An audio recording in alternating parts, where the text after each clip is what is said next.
Assalamualaikum warahmatullahi wabarakatuh. Selamat pagi kepada anda semua. Selamat datang ke sesi pembentangan pra-projek untuk kumpulan SLG 202 iaitu kumpulan PRS tahap sulung. Okey. Untuk pembentangan pada hari ini anda akan dinilai oleh saya, Cikgu Hasnan Salim, dan juga mungkin akan ada beberapa guru penilai lain yang akan masuk sepanjang proses kamu membuat pembentangan inilah. Dan sekiranya mereka ada pada waktu tersebut, mereka akan memberikan komen dari segi persembahan dan segala-galanya berkaitan dengan pembentangan kamu lah. Okey. Baik, tanpa membuang masa lagi, saya mempersilakan wakil kumpulan SLG 202 The Phoenix untuk membentangkan pembentangan pra-projek masing-masing. Pembentangan projek anda. Dipersilakan. Okay, Bismillahirrahmanirrahim. Melati kuntum tumbuh melata, saya merebah di pohon cemara. Assalamualaikum mulanya kata, saya sembah pembuka bicara. Hari ini saya akan membentangkan tentang pra-projek bagi kumpulan kami. Tajuk projek kami ialah pengurusan stres. Dan nama kumpulan kami ialah The Phoenix dan ID kumpulan kami daripada SLG 202. Seterusnya,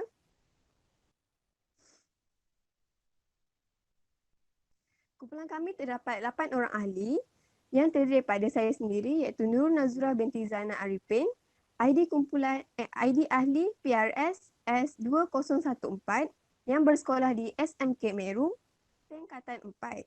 Seterusnya, Wan Nabila binti Wan Muhammad Saleh, PRS S2001, Sekolah Agama Menengah Paya Jaras di tingkatan 4.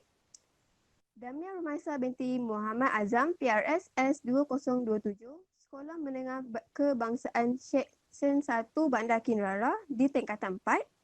Nur Ain Farhana binti Musyashi, PRS S2008, Sekolah Menengah Kebangsaan Ceras, tingkatan 4. Afzal Nur Imanina binti Anwar, PRS S2009, Sekolah Menengah Kebangsaan Sultan Muhammad Shah, tingkatan 4.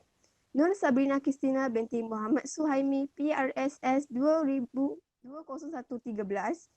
Sekolah Menengah Kebangsaan Meru di tingkatan 4. Siti Nur Syafiqah binti Syamsun Rafendi, PRSS 2015 di SMK Meru di tingkatan 4 juga. Dan akhir sekali, Tanis Kori anak lelaki dan Cumanan, PRSS 2028 dari sekolah SMK Seri Serdang di tingkatan 3. Seterusnya, objektif kajian daripada grup kami ialah pertama, mendedahkan maksud, punca dan tanda-tanda stres kepada murid agar dapat dielakkan daripada kehidupan seharian.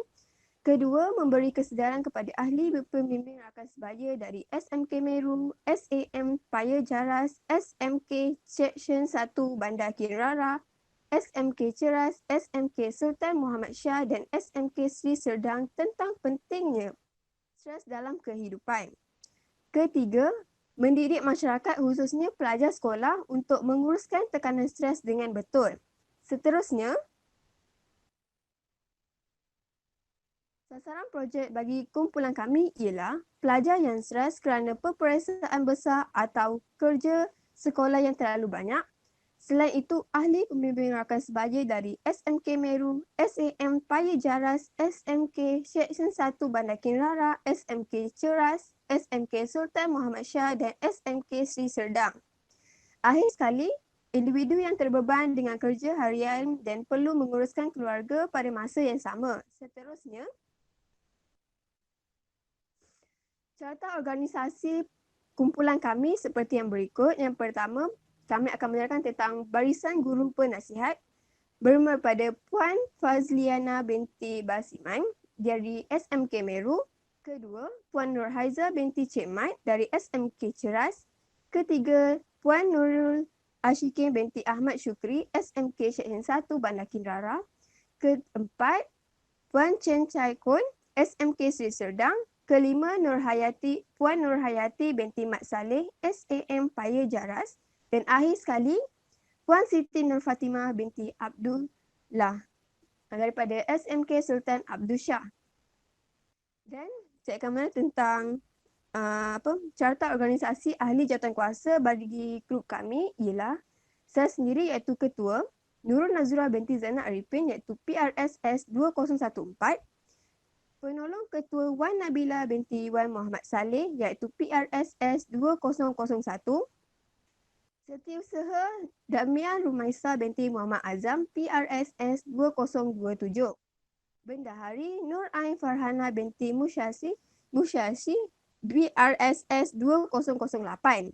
Dan kami mempunyai 4 orang ahli jawatan kuasa iaitu Afzal Nur Imanina binti Anwar PRSS 2009. Nur Sabrina Kristina binti Muhammad Suhaimi PRSS 2013. Siti Nur Syafika binti Syamsul Nur Effendi PRSS 2015. Tanush Kodi anak lelaki Lacumanen PRSS 2028. Skop tugasan seterusnya. Skop tugasan kami telah memberi penerangan dan memberi pembahagian tugas seperti yang berikut ialah Nurul Nazura bin Zainal Arifin, tugasan dalam video mendapatkan definisi bagi stres.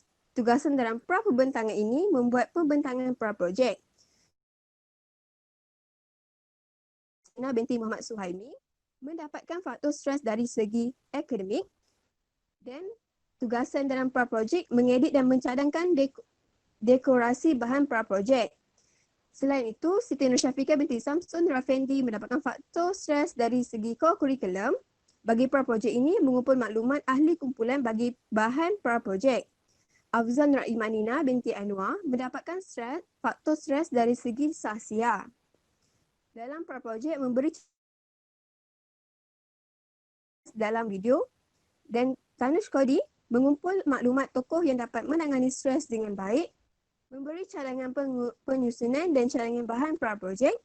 Nur Ain Farhana binti Musyasi menyediakan maklumat tentang peristiwa stres yang boleh dijadikan pengajaran. Bagi pra-projek ialah mengendalikan, mengedit dan mencadang dekorasi bahan pra-projek. Demi mendapatkan maklumat mengenai cara mengatasi stres. Dalam pra-projek ini menyediakan bahan pembentangan pra-projek. Wan Nabila binti Muhammad Saleh menguruskan penutup bagi video. Dalam pra-projek ini memberi cadangan penyusunan dan cadangan bahan pra-projek. Seterusnya,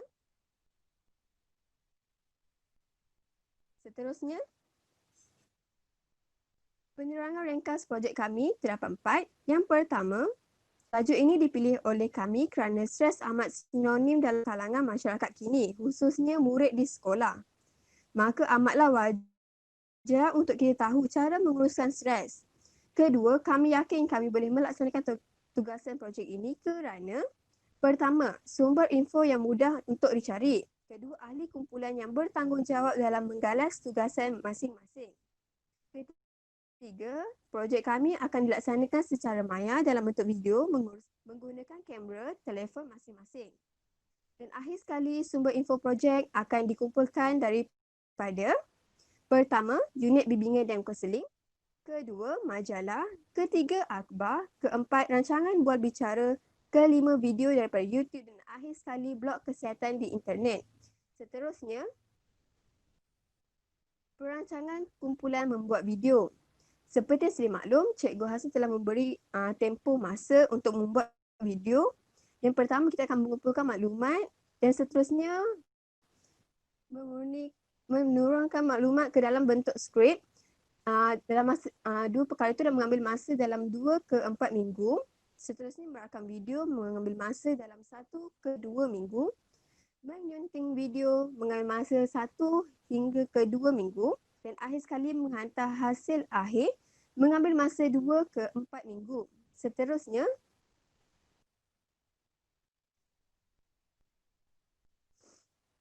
cadangan kandungan projek seperti yang ditunjukkan dalam slide. Nama ahli kumpulan, saya dan akan membentangkan bahagian dalam video. Okay. Pertama, Nurul Nazura binti Zainal Arifin menerangkan definisi stres secara terperinci. Kedua, Nur Sabrina Kristina binti Muhammad Suhaimi menyatakan faktor stres dari segi akademik. Ketiga, Siti Nur Syafika binti Samsun Nur Effendi menyatakan faktor stres dari segi kurikulum. Keempat, Afzal Nur Imanina binti Anwar mendedahkan faktor stres dari segi sahsia. Kelima, Tanush Kodi anak lelaki Lacumanan berkongsi maklumat tentang tokoh yang dapat menangani stres dengan baik. Keenam, Nur Ain Farhana binti Musashi memberi maklumat tentang peristiwa stres yang boleh dijadikan pengajaran. Ketujuh, Damia Rumasa binti Muhammad Azam menerangkan alternatif bagi mengatasi stres, dan akhir sekali Wan Nabila binti Muhammad Saleh akan memberi kesimpulan terhadap stres. Seterusnya, impak projek kami dapat 5 impak projek. Yang pertama, dapat menguruskan stres di sekolah dengan efektif agar tidak mengganggu pembelajaran murid. Kedua, sekolah dapat melahirkan pelajar dengan minda yang sihat sekaligus mengurangkan masalah disiplin di sekolah. Ketiga, keluarga mengeratkan hubungan kekeluargaan kerana dapat menyediakan persekitaran yang harmoni. Keempat, dapat menjana masyarakat yang berfikiran sihat tanpa stres yang melampau. Dan akhir sekali, kepada negara kita, rakyat dapat menjalani kehidupan dengan gembira, menjadikan persekitaran yang aman tanpa konflik. Seterusnya, harapan projek kami ialah kami berharap selepas tamatnya projek ini, ahli kumpulan, guru-guru penyelia dan masih berhubung agar setiap pengalaman yang dilalui bersama tidak akan dilupakan. Kedua, dapat berjumpa dengan ahli-ahli serta guru-guru penyelia secara fizikal agar dapat menghayati peribadi masing-masing. Ketiga, boleh membuat suatu acara atau aktiviti bersama-sama lagi. Dan akhir sekali, kami berharap projek ini dapat membantu individu yang mengalami stres serta dalam menyediakan maklumat kepada masyarakat umum, khususnya para pelajar. Seterusnya, kami mengakhiri tugasan pra-projek ini dengan ucapan sekian terima kasih. Baik, terima kasih kumpulan SLG 202 atas pembentangan yang nyatakan tadi. Okey, baik. Ini komen daripada pihak saya. Secara keseluruhannya, slide yang kamu berikan, kamu bentangkan simple, tidak terlalu complicated dan menepatilah apa yang kami nak. Okey, maksudnya tak terlalu banyak sangat grafik. Dia biasa-biasalah, so tak adalah kita rasa serabut bila tengok grafik-grafik itulah. Okay, so penggunaan logo ke, penggunaan bullet, table apa semua je, okay, tak ada masalah lah bagi saya, sebab apa yang kamu nak bentangkan, apa yang kamu nak tunjukkan dapat dilihat dengan baik. Okay, objektif jelas. Okay, kalau kita tengok pada objektif, slide objektif, boleh buka slide objektif. Okay, dia memang jelas, memang telah pun memang menepati. Cuma kamu kena cari satu kaedah macam mana yang, macam contohnya slide yang objektif kedua tu panjang sangat, SMK Meru apa semua. Kena cari satu ayat macam mana kamu nak rangkumkan semua tu. Okay, cuba kamu nak rangkumkan semua tu supaya tak adalah banyak sangat nak menyebut. So kalau kamu nak bentang pun tak adalah SMK ni sama lagi nak menyebut macam soal, kalau kata ada 10 sekolah, takkan kamu nak sebut 10 sekolah. Okay? Jadi kena bijak dan juga kena tahu macam mana cara yang paling mudah untuk merangkumkan semua sekolah itu. Okay? So di bawahlah dia jadi tak terlalu panjang dia punya tu. Okay? So dari segi yang lain tu, objektif satu dah okey dah, memang mendedahkan, memang di akhir projek ini, impak yang kamu dapat, mereka yang tengok video ni akan terdedah dengan maksud, terdedah dengan punca, terdedah dengan tanda-tanda. Itu yang kita nak lah. Okay. So boleh juga bila kata objektif ketiga, mendidik masyarakat, khususnya pelajar untuk menguruskan tekanan stres, mungkin boleh gunakan memberi memupuk masyarakat untuk menguruskan tekanan stres dengan betul. Khususnya kepada pelajar sekolah tu tak perlu pun tak apa. Okay. Sebab nanti objektif untuk khusus pelajar sekolah ni kita boleh tekankan dalam sasaran. So sebab objektif ni just kita mendidik masyarakat untuk menguruskan tekanan stres dengan betul. Cukuplah, settle lah macam tu. Okay. Kalau pergi pada sasaran pun jelas. Okay. Yang ini memang nampak jelas betul lah, sebab pelajar yang stres kerana peperiksaan besar. So memang kamu fokus pada mereka. Okay. Lepas tu individu yang terbeban dengan kerja harian yang perlu menguruskan keluarga pada masa yang sama. So dia memang dah berfokus lah. So sama juga yang nombor 2 tadi, ahli PRS, kena cantikkan lagi macam mana untuk merangkumkan semuanya. Okay, baik. Seterusnya carta kan. Carta,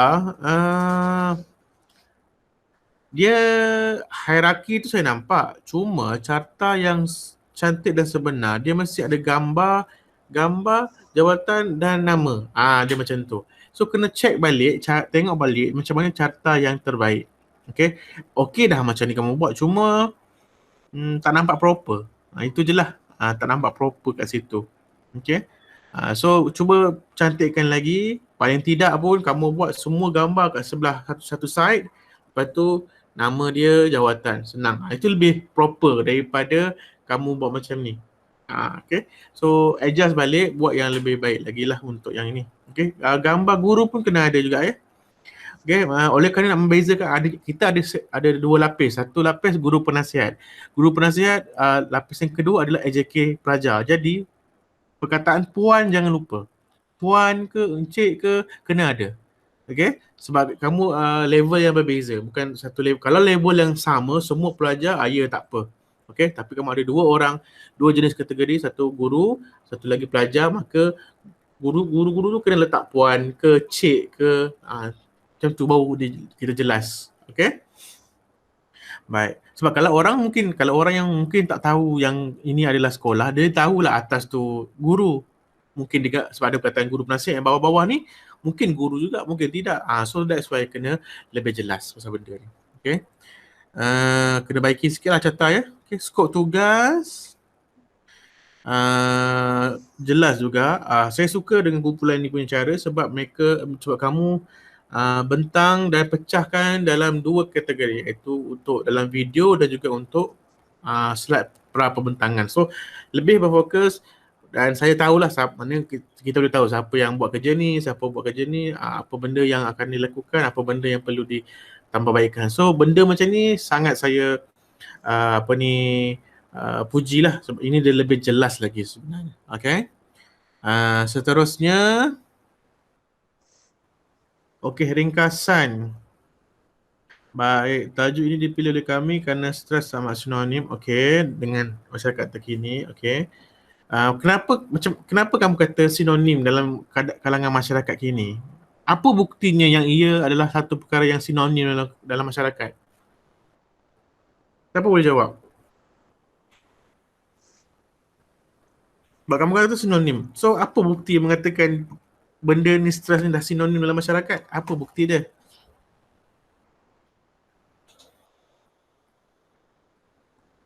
Ke main letak je. Ayat tu sedap, nampak macam sedap je ayat tu, kita letak macam tu.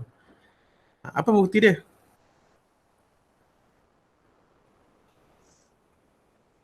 Boleh buka mic? Siapa-siapa?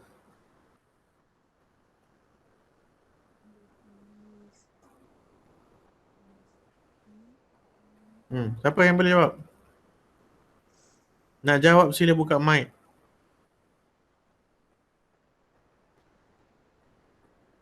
Nazura?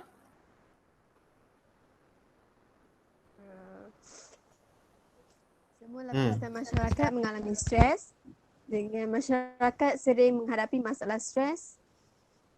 Yalah, apa yang membuktikan awak punya argument sinonim dalam masyarakat masa kini stres ni? Apa buktinya?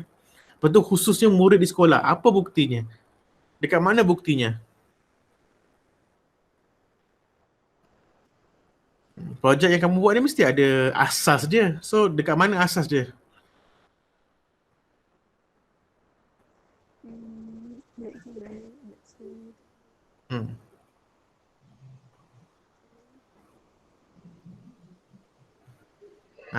Mana?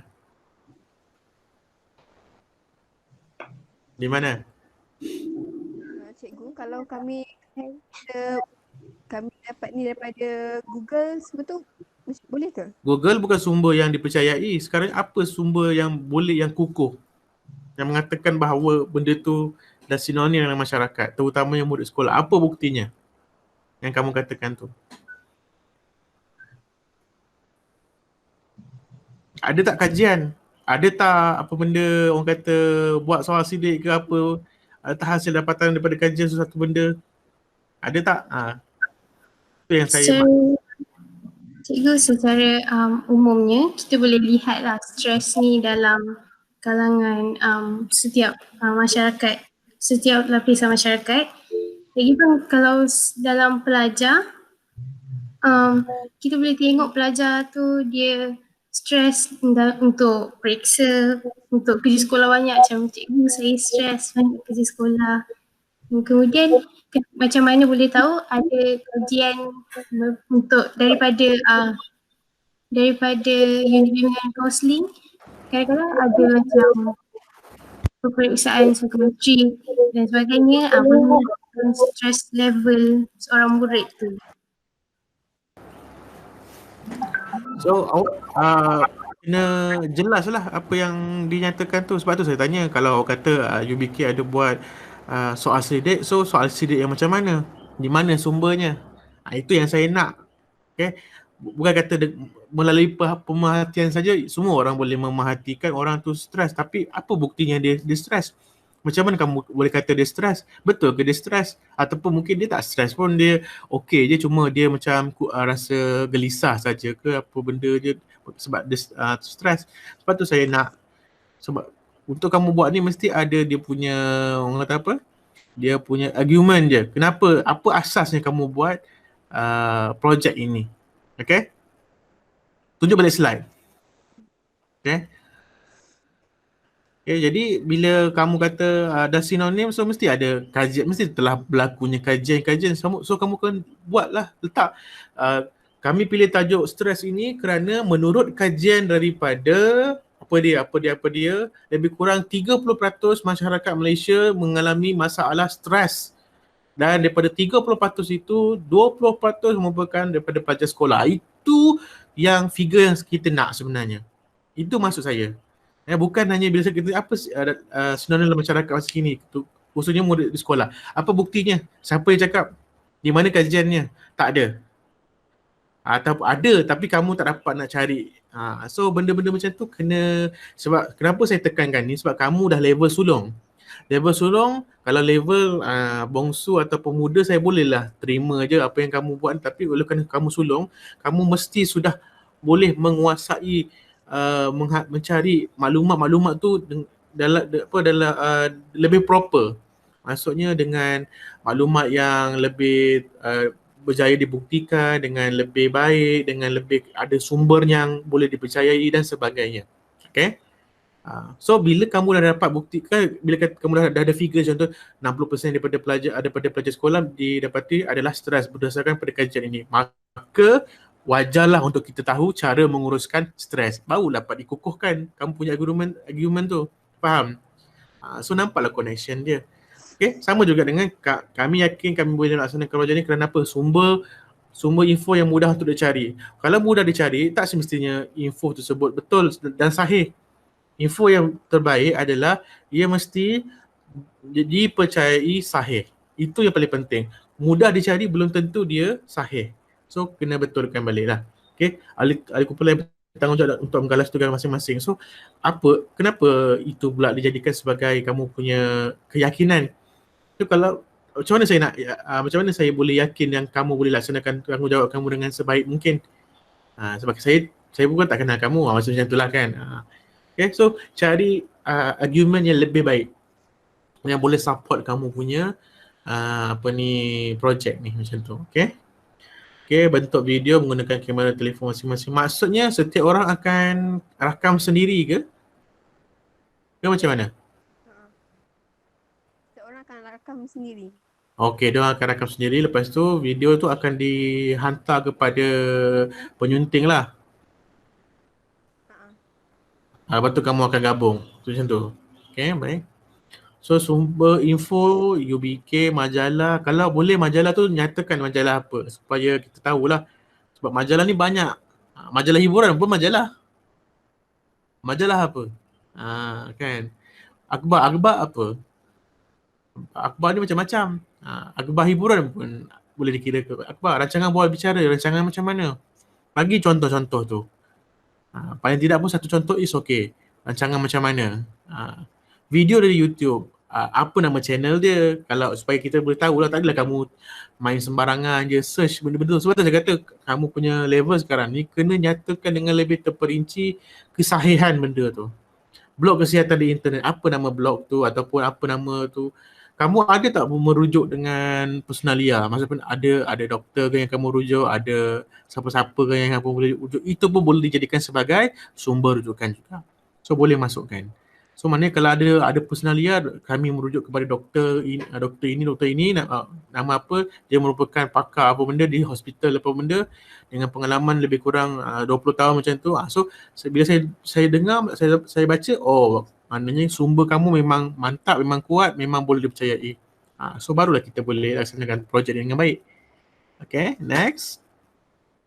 Seterusnya, okey, perancangan ni tak ada masalah. Memang saya nampak kamu punya flow tu, itu memang perkara yang sangat baik, bagus. Next.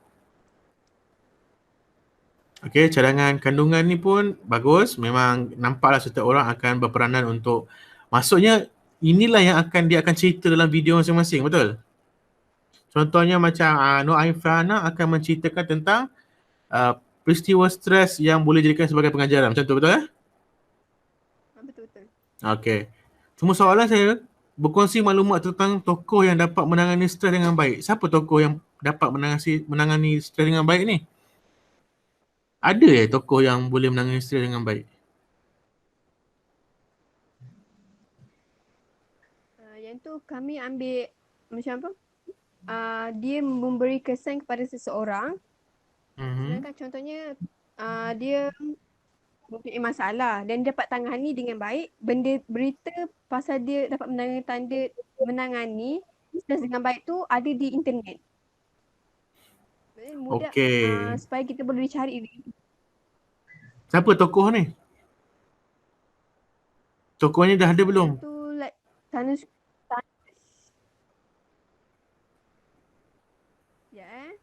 Sebab kita nak make sure tokoh yang kamu jadikan contoh ni, tokoh yang reliable, maksudnya yang boleh dipercayai, yang betul-betul stres. Kita tak nak, contoh bukan kita kata ada tak betul. Mungkin ada contoh ada dulu kan ada artis yang mengatakan dia stres dan apa semua tu kan.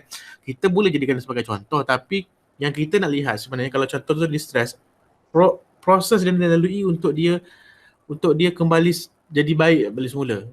Itu yang kita nak tahu. Sebab tu tokoh tu pun biar tokoh yang betul-betul mengalami dan telah menjalani proses untuk orang kata untuk kembali kepada keadaan dia yang sebelum ini. Maksudnya kalau dulu dia stres, lepas tu dia dah lalui rawatan dan sebagainya, maka dia lebih baik lagi. Itu yang kita nak. Tokoh tu mesti kena ada satu tokoh yang boleh dipercayai, ataupun tokoh tu memang dia tak semesti tokoh tu tokoh yang semua orang kenal. Okay, kalau semua orang kenal tu bonus, tapi maksudnya tokoh tu mesti yang boleh dipercayai, dia punya kesahihan cerita dia dan dia punya pengalaman tu betul, memang kisah hidup dia, barulah dia akan jadi satu cerita yang orang kata sahih dan kita boleh percaya. Contohlah. Okay. Okay, next. Okay, impak tak ada masalah kepada remaja dapat menguruskan stres sekolah yang efektif. Kenapa nak menguruskan stres mesti di sekolah saja? Mungkin impak dia bila tengok video ni, remaja ataupun antara impak yang akan diperoleh daripada video ini adalah lebih ramai pelajar ataupun lebih ramai remaja akan terdedah, akan terbuka minda, ataupun akan lebih mengetahui cara untuk menguruskan stres dalam hidup dia dengan lebih baik. Skop tu akan jadi lebih besar lah. Walaupun yelah memang saya nak tahu, saya faham kamu nak jadikan dia kecil lagi, maksudnya nak tidak mengganggu pembelajaran murid, dah betul. Tapi sebab kamu kena faham juga kamu punya sasaran tadi tak semestinya di sekolah. Jadi kepada yang kepada yang orang lain juga. Jadi kita besarkan sikit skop tu ke dalam hidup dia. So dalam hidup dia adalah seperti inilah pelajaran, emosi dia dan sebagainya. Itu so dia lebih baik lagi lah. So tak adalah terlampau kecil sangat. Okay. Sekolah dapat melahirkan pelajar dengan minda yang sihat sekaligus menguruskan masalah disiplin sekolah. So memang kalau stres ni maknanya akan selalu ada masalah disiplin kat sekolah ke macam tu? Macam tu Okay. Sebab melahirkan raja minda yang baik, betul maknanya stres ni lah punca pelajar melakukan masalah disiplin sekolah. Macam tu, itu yang kamu nak nyatakan. Saya rasa Kalau sebenarnya saya tak rasa lah stres tu merupakan salah satu daripada cara untuk mengurangkan masalah disiplin. Tapi ada cara dia. Tapi bolehlah, kita boleh terima lah. Okay. Daripada tu baik kita letak antara impak projek video ni kepada sekolah adalah dapat mempermudahkan pihak sekolah untuk menguruskan intervensi minda sihat di kalangan pelajar sekolah. Itu lebih baik. Okay, sebab kamu pun kebetulan stres ataupun intervensi pengurusan stres kepada pelajar sekolah. Itu lebih baik. Sebab kita tak, sebab bila kamu memfokuskan pada mengurangkan masalah disiplin sekolah, adakah stres itu merupakan masalah disiplin sekolah? Soalan saya, adakah stres itu masalah disiplin? So, benda tu bukan satu masalah disiplin. Jadi, kadang-kadang tak ada hubung kait pun sebenarnya. Ada hubung kait, kadang-kadang ada yang tak ada hubung kait. So, kita fokuskan kepada bagaimana kita nak membantu yang ada masalah ini jadi yang lebih baik lagi. So macam tu lah. Keluarga, mengeratkan hubungan kekeluargaan. Dia macam ni, bila sebut pasal impak, kita bayangkan kalau orang tengok video ni, apa yang dia dapat, apa yang dia akan terkesan. Kalau keluarga tengok, apa yang terkesan pada diri dia. Bila keluarga tengok, dia dapat lebih menambah pengetahuan tentang macam mana nak menguruskan stres dalam ahli keluarga dia. Itu contoh salah satu je lah. Okay. Biar yang impak tu yang betul-betul kena first touch dengan orang yang tengok video tu. Okay. Macam mengeratkan hubungan ni, maknanya itu dah beberapa lapis. After that, after mash, daripada lepas dia tengok video tu pun boleh juga. Cuma perlu biar orang kata dapat tengok pada dia punya impak dia yang lebih dekat lagi. Okay. Masyarakat boleh, tak ada masalah. Okay. Negara pun boleh juga melahirkan masyarakat yang mampu untuk menguruskan stres dengan baik. Macam tu lah. Okay. Harapan. Okay, harapan ni saya nampak sebenarnya yang nombor 4 tu je yang boleh digunakan untuk harapan projek ini. 1, 2, 3 tu sebenarnya kamu shot sendiri je untuk kamu-kamu je. Okay. So harapan yang saya nak ialah harapan apabila projek ni tamat, video ni apa yang kamu nak, apa yang akan berlaku lagi lepas ni. So kamu kena fikir macam ni. So dengan adanya video ini, kami mengharapkan lebih ramai lagi akan dapat mengenal pasti, akan lebih ramai lagi yang dapat orang kata menguruskan masalah emosi ataupun stres dengan lebih baik lagi. Dengan adanya video ini, maka lebih ramai lagi akan sedar tentang pasal isu pengurusan stres ini. Dengan adanya video ni, supaya lebih masyarakat di luar sana akan lebih terdedah tentang bahayanya stres ini. So benda-benda macam tu yang kita nak sebenarnya, harapan video ini, bukan harapan kamu kepada kawan-kawan kamu. Bukankah harapan kamu lepas habis je kumpulan ni, kita nak jumpalah lepas ni dengan kawan-kawan. So itu antara kamu, tak perlu disebutkan dalam harapan projek ini. Macam tu. So harapan lepas projek ni, video ni akan jadi macam mana?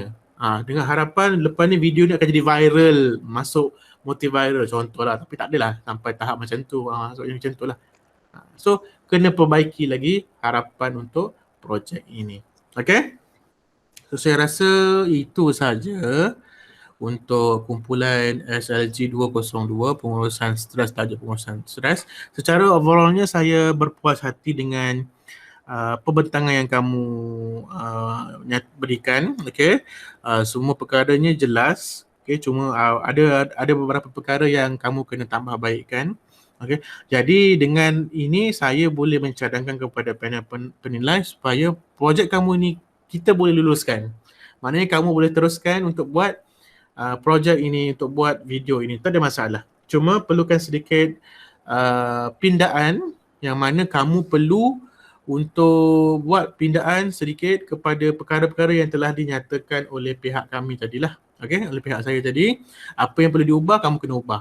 Apa yang kena ditambah baik kena tambah baik. Apa yang perlu ditambah tambah, yang perlu dikurang kurang. Macam itulah. Okey. So selepas selesai saja pindaan dan sebagainya, sila serahkan slide ini kepada guru penasihat kamu. Guru penasihat akan hantar kepada saya untuk saya buat semakan. So nanti mungkin dalam seminggu dua tu saya akan semak.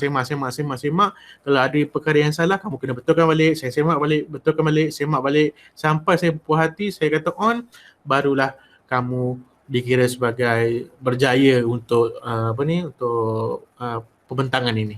Okey? Selepas itu nanti guru kamu akan serahkan kepada kamu link sinopsis untuk kamu isi dan kamu isilah macam biasa. Okey? Boleh ya? So saya rasa di pihak saya itu saja. Terima kasih banyak-banyak atas pembentangan. Saya ucapkan tahniah kerana diluluskan anda punya projek ini. Semoga projek ini dapat dilaksanakan dengan baik dan saya ternanti-nanti apakah video itu, input dia macam mana, apa jadi kepada video tersebut. Okay? Pastikan follow lah garis panduan yang seterusnya dalam melaksanakan video tersebut seperti yang telah diberikan. Rajin-rajin banyak merujuk kepada guru penasihat kamu. Okey? Itu saja daripada saya. Sekian, Assalamualaikum warahmatullahi wabarakatuh.